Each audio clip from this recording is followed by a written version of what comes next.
Right, this is the last of the meat going through now. Well, like I say, it only took 2 or 3 minutes, but you don't really need to see the process of meat going through a mincer. Right, what I'm going to do is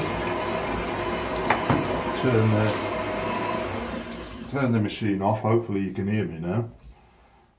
Right.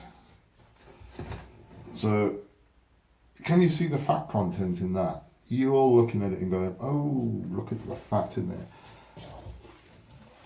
I'll give it a good mix around because some of the fat is in blobs of it. That's a technical term. But now I'm going to split it. I'm not going to be exact because I know I've got approximately 3 kilo of meat here. So I would say that's about right. So what I'm going to do now is I'm going to season the meat. Then I'll cling film it, the bowls, put them in my trusty old fridge, and I'll leave it with the flavourings, the leeks, the sage, black pepper, salt.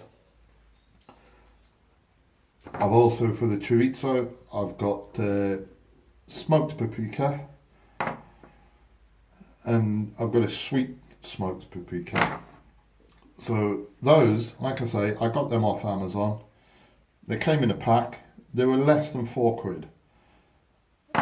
Now you'll be surprised if you make 1.5 kilos of chorizo with this powder.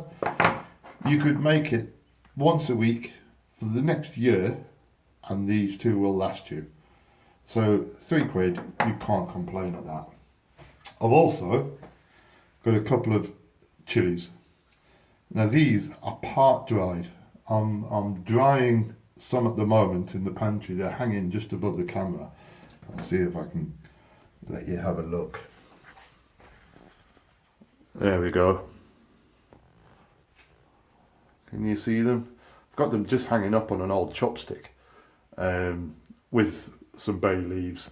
I've got some fresh sage that I took out the garden. It took me ages to dry. I'm also in the chorizo some garlic. Yes, I've got a whole head there. There we go.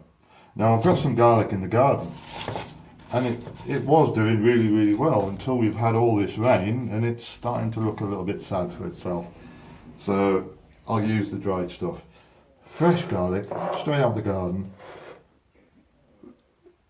Just a little tinkle of olive oil on them, salt and pepper, put them straight in the oven. Tell you what, eat the whole bulb because there's no dry skin on them because they haven't been dried yet, but it is well worth it. Absolutely gorgeous. So I'm going to quickly go and wash my hands, and then we'll start flavouring this meat. We'll leave it in the fridge 3 or 4 hours. That'll get all the flavouring into the meat, and then I'm going to put it through the medium dye on the mincer, and then we're all ready to put it into sausage skins. Now the sausage skins, while I remember, I get my sausage skins, funny enough, from Amazon. Buy anything off Amazon. Next day delivery. There's 8 meters there. 8 meters will be plenty for that. The only thing is, it comes salted and dried. It's a natural casing, not collagen. People use collagen. I find I don't like the texture. So I use the natural casings. 8 meters of that cost me about £2. So add it all up. We are spending some money, but the quality of the sausage afterwards is fantastic. So what I have to do is, before I put my meat in the fridge and let it marinate for a good 2, 3, 4 hours if possible, I'll put these into some cold water and let them soak. because like I say, they're in salt, they're salted. You want to get all the salt off if you can. But they need to be soaked minimum of an hour, maximum 3 hours, and then give them a good rinse through the running tap. That'll get rid of all the salt. Then you're ready to start filling. But I'll leave these on the bench so I don't forget. So now I'll go and wash my hands, and then I'll come back and we'll get seasoning.